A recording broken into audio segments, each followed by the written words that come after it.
क्या आप भी उन लोगों में से हैं जो ये सोचते हैं कि कोई ऐसी मेडिसिन खा लें जिससे रातों रात पेट की चर्बी खत्म हो जाए, वो दोबारा कभी ना आए?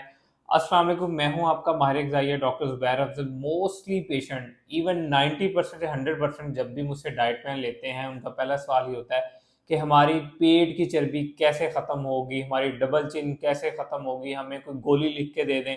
या मुझे डीएम में सबसे ज़्यादा मैसेज आते हैं वो यही आते हैं, डॉक्टर साहब कोई दवाई लिख दें जिससे हमारा वज़न भी कम हो जाए, हमारे पेट की चर्बी भी कम हो जाए, हमारी डबल चिन भी कम हो जाए, हम जल्दी पतला हो जाए। एक बात हमेशा याद रखिएगा, अगर आपने वज़न 6 साल के अंदर-अंदर बढ़ाया है ना, तो आप अगर 6 साल पहले 60 किलो पे थे और अब आप 100 किलो पे हैं ना, तो 60 किलो से 100 किलो तक जाने तक अगर आपको 6 साल लगे हैं ना, तो ये 6 हफ्तों में, 6 दिनों में या 6 घंटों में ये वज़न नहीं कम होने वाला। इसमें आपको कम से कम 6 से 8 महीने चाहिए होंगे उस वज़न को कम करने के लिए। अगर आपने 6 साल में बढ़ाया है, तो थोड़ा-सा सब्र रखें, इसको कम करने के लिए भी अपने अंदर पेशेंस लेके आएँ, कंसिस्टेंसी लेके आएँ, मोटिवेशन लेके आएँ, क्योंकि जब तक आप ये फैक्टर्स नहीं लेके आएँगे, तब तक आप स्पॉट फैट रिडक्शन नहीं कर सकते। और कभी भी डाइट प्लान या एक्सरसाइज से स्पॉट फैट रिडक्शन नहीं होती। आपकी जो ह्यूमन बॉडी है, ये एक वेल ऑर्गेनाइज्ड मशीन है।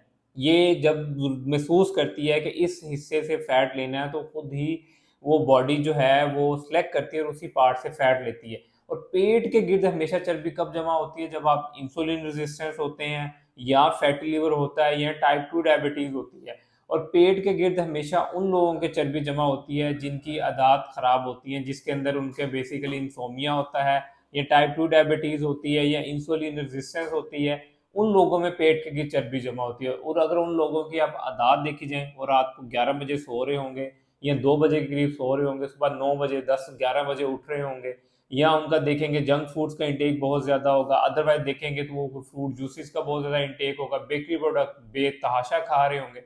जब भी आपने फैट रिडक्शन करनी है, तो हमेशा एक ही फार्मूला है कि आपने अपनी मेंटेनेंस कैलोरीज काउंट करनी है। उस कैलोरीज में से आपने 400 से 500 कैलोरी डेफिसिट में जाना है। उससे अपनी वॉक और एक्सरसाइज करनी है। जब तक आप कैलोरी डेफिसिट में नहीं जाएंगे, तब तक आप वेट नहीं रिड्यूस कर सकते, ना ही आप फैट रिड्यूस कर सकते।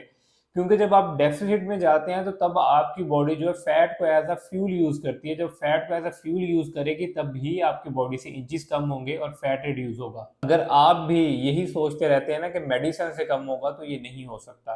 फैट लॉस के दो ही प्रोसीजर हैं।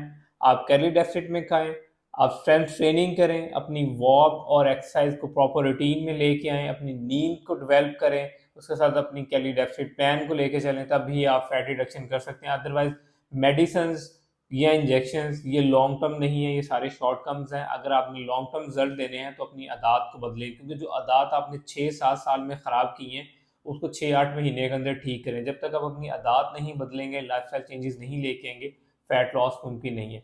उम्मीद करता हूँ ये सारी इन्फॉर्मेशन आपके लिए फ़ायदेमंद साबित होगी। अगर आप मुझसे कस्टमाइज़ डाइट प्लान लेना चाह रहे हैं, तो मेरा नंबर नीचे डिस्क्रिप्शन में मेंशन है, आप मुझसे भी कस्टमाइज़ डाइट प्लान ले सकते हैं।